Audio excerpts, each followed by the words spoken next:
Escola Preparatória de Obreiros. EPO, Igreja Evangélica Pentecostal Missão da Última Hora.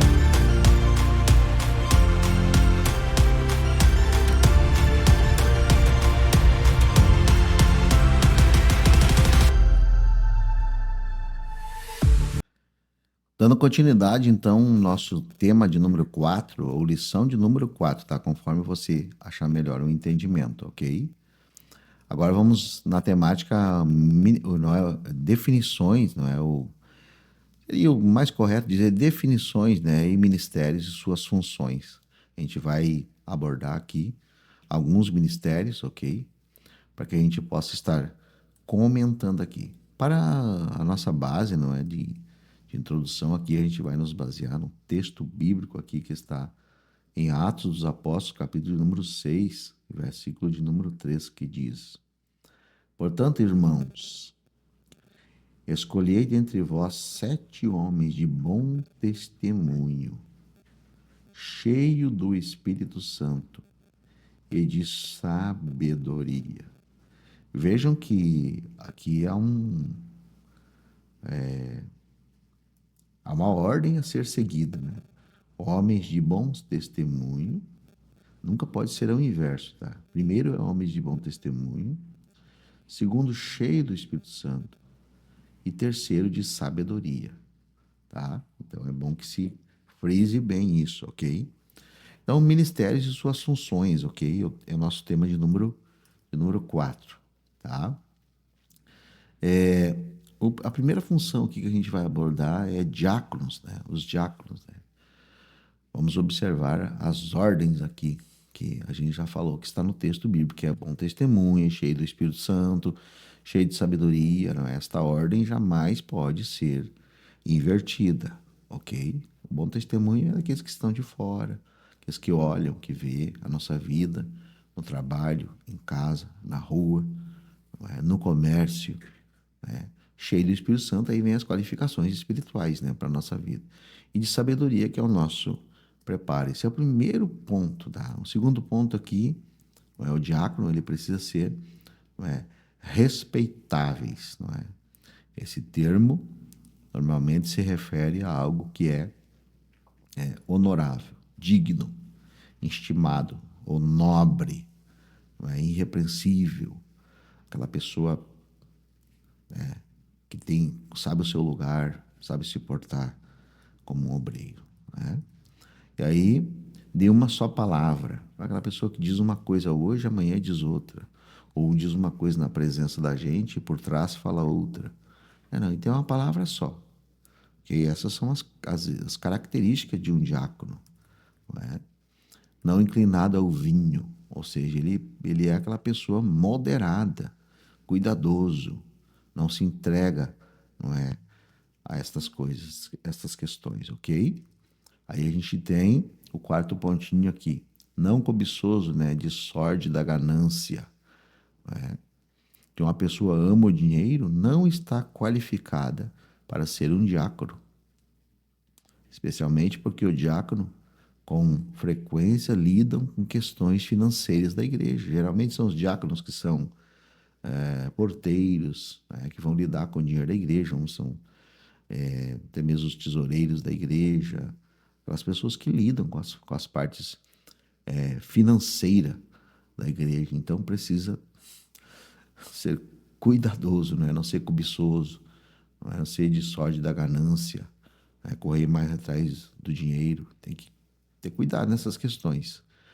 E outro ponto aqui, né, é irrepreensível. Né? Paulo descreve que o diácono deve ser, primeiramente, experimentado. Aquela pessoa que é bem balizada, bem experimentada, está pronto para ser um obreiro, não é? Sabe o seu lugar, suas funções, não é? É cuidadoso, é zeloso.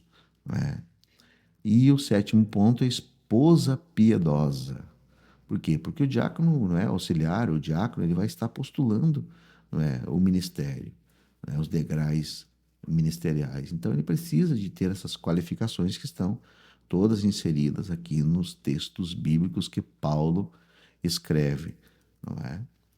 ok? A sétima característica, esposa piedosa.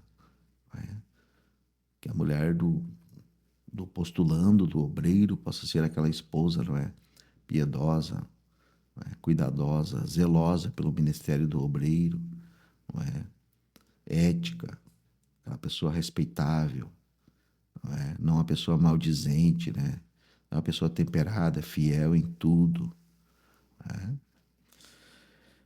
Então precisa ter cuidado com essas coisas, ok? Marido de uma só mulher. Não é? A melhor interpretação dessa passagem, difícil, né, consiste em entendê-la como a fidelidade do marido para com a sua esposa. Ele deve ser, não é? Um homem de uma única mulher. Não um homem de várias mulheres, mas um homem de uma única mulher. Ok? O ponto de número 9 é: governe bem os seus filhos e a sua própria casa. Um diácono deve ser líder espiritual de sua esposa e de seus filhos. A liderança espiritual do diácono, do auxiliar, começa lá em casa. E depois, óbvio, vai refletir na igreja, na obra de Deus. E o ponto 10, não seja neófito, que está lá no versículo de número 6 do texto em apreço dessa temática aqui. Não seja neófito. É bom que se diga que todo obreiro que se preza para ser reconhecido, além da chamada que vem de Deus, ele deve ser preparado. A questão da preparação de novo aqui. E aí o segundo ministério aqui é o ministério de presbítero, né? Os presbíteros ensinam ou pregam a palavra, pastoreiam as almas daqueles que estão sob seus cuidados. A Bíblia lista pelo menos 5 deveres ou obrigações de um presbítero. Vamos ver quais são elas. Primeira é: os presbíteros ajudam a resolver conflitos na igreja. Vejam que aqui ajudam a resolver os conflitos. Não criam mais problemas. Então o presbítero tem que ser essa pessoa madura, não é? Espiritual, que ajuda a resolver, porque vai surgir problemas na igreja, vai surgir demandas na igreja. E os presbíteros precisam estar preparados para ajudar a resolver essas demandas, esses problemas, essas questões que vão levantar. E não ser criadores de problemas. Né? Tem um ditado que diz que existem pessoas que aonde vão acende uma fogueira. E aí precisa o pastor andar de atrás para apagar essas fogueiras, para eliminar esses focos de contenda, de divisão. Precisa ter cuidado com isso. Então, o presbítero, além de exercer a função de cuidar das pessoas, de ministrar a palavra de Deus, ele ajuda a resolver os problemas, ok? A segunda função aqui de um presbítero, eles oram pelos enfermos, né?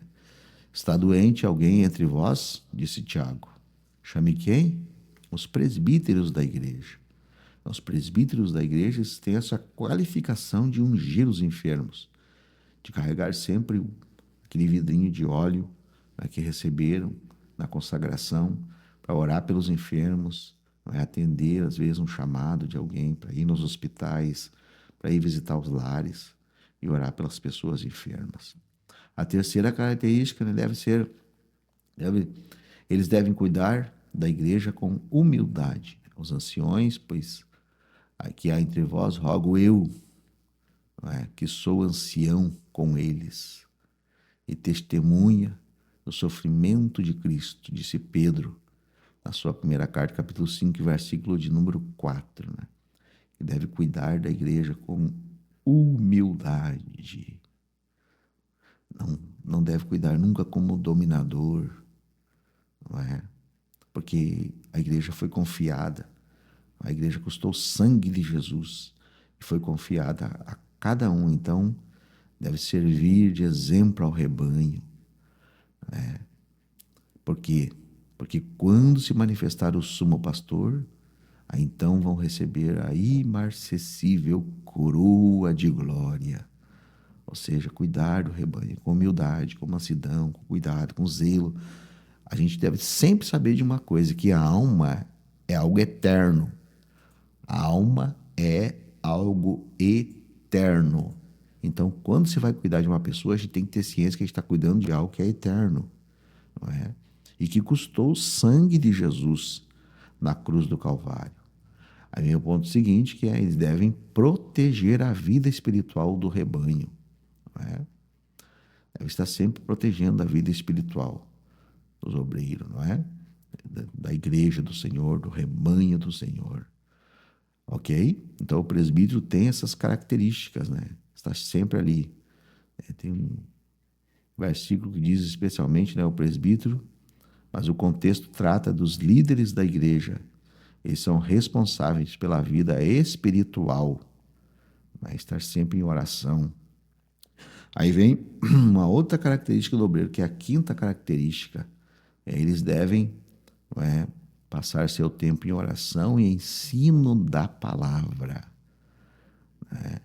Mas nós perseveraremos na oração e no ministério da palavra. Então, os presbíteros devem se preparar para pregar a palavra, para ensinar a palavra. Eles devem ser aquela pessoa que está ali do lado do pastor, não é?